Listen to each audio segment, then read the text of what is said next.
The Elmore County Domestic Violence Council has been around since 1989, and we are still finding that people in our community don't know that we exist. With Idaho ranked number 4 in the country for intimate partner violence and number 3 in the country for sexual violence against women, it's clear that we are offering a needed service in Elmore County.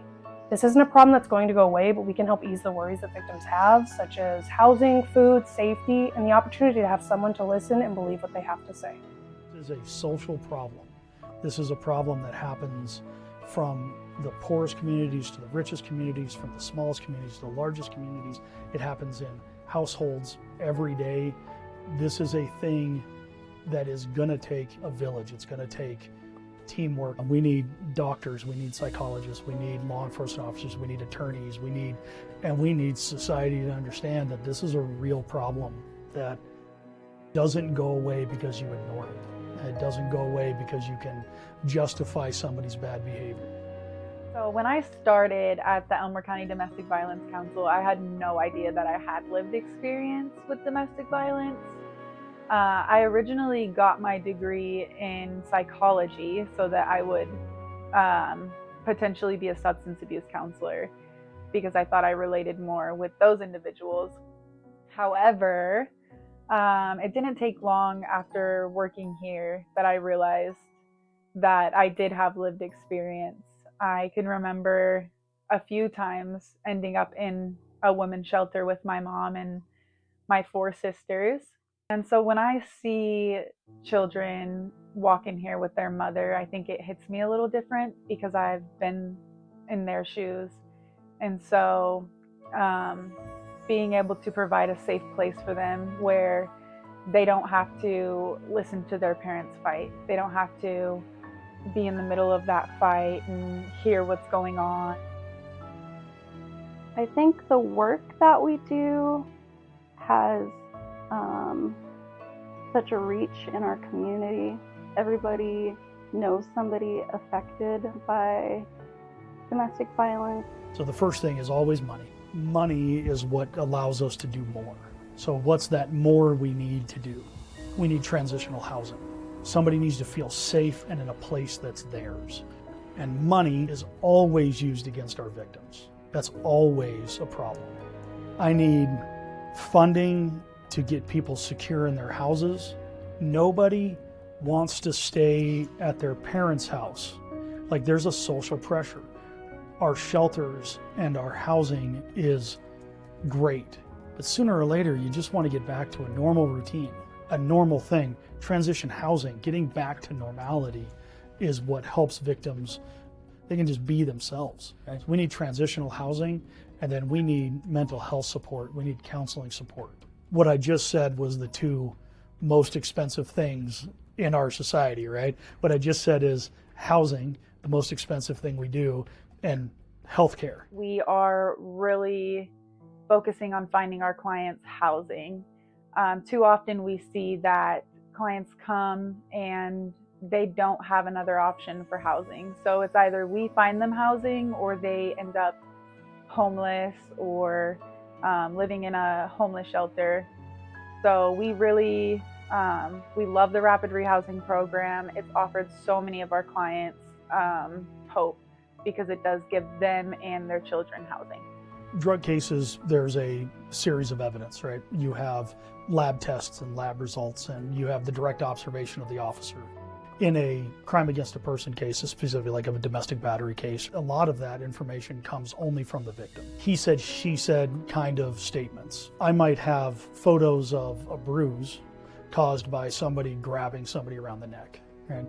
Law enforcement does a really good job at documenting those on scene, but we need the victim to appear in court and be willing to testify to what happened. I think clients need to hear that it's never their fault. Nobody starts out as an abuser. So I think a lot of folks feel guilty about staying in relationships where it's become toxic or unhealthy. So reminding people that they don't deserve to be in this position, I think is a big part of the healing journey. I know for me, it wasn't until 4 years after my sexual assault when my counselor told me, just because I was drunk, it wasn't my fault.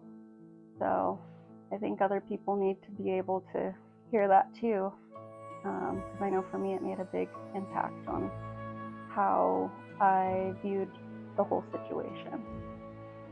Our fiscal year started in October of 2024. Since then, we have gained 120 new clients and received a total of 382 crisis calls. We have provided 103 transportation services to and from hotels, mental health appointments, doctor's appointments, to the Boise airport and locally, as well as 229 emergency lodging nights. We are currently partnered with 2 local hotels that allow our clients anonymity and full confidentiality. Our client numbers and services provided are growing every year.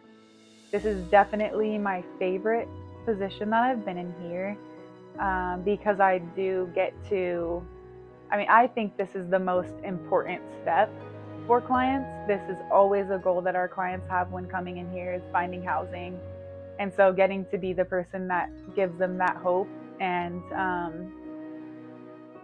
just provides the resources they need for housing, it's really awesome to see. I love being able to directly impact people in their lives and our community, and working here gives me the ability to do that and to help others.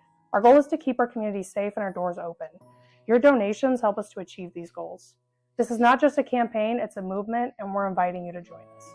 Every little bit helps when it comes to supporting ECDVC and our mission, and you'll know when you donate to our programs that it's going to go directly to helping somebody in need.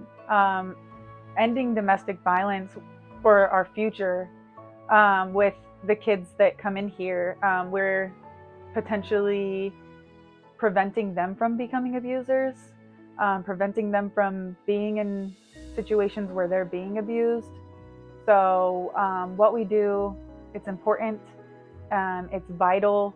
I think any donations that we make tonight are going to help end domestic violence. With federal funding decreasing each year, we are having to find new ways to bring in funding, which is taking time away from our clients.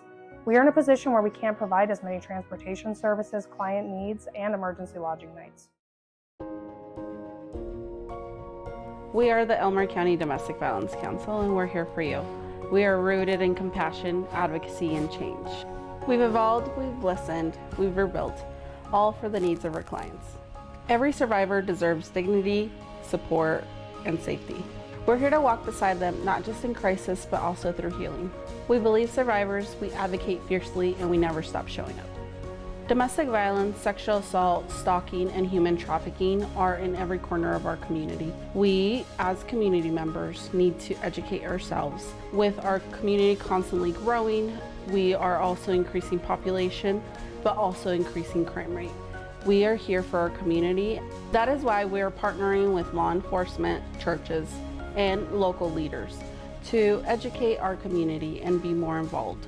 We're not just a resource, we're a partner in prevention, education, and hope. Together, we can break the cycle and end violence. Your support fuels our mission. Every volunteer hour, every donation, every shared story will help us. Together, let's end the silence. And together, let's end the cycle, where survivors heal, thrive, and violence is no longer tolerated. This is more than just a campaign. This is a movement, and we're inviting you to be a part of this movement. We're here, we're ready, and we're not going anywhere. We're here to support our survivors. We hear you, we listen, and we care, and we're just one call away. To every survivor watching us, we hear you, we see you, and you're not alone.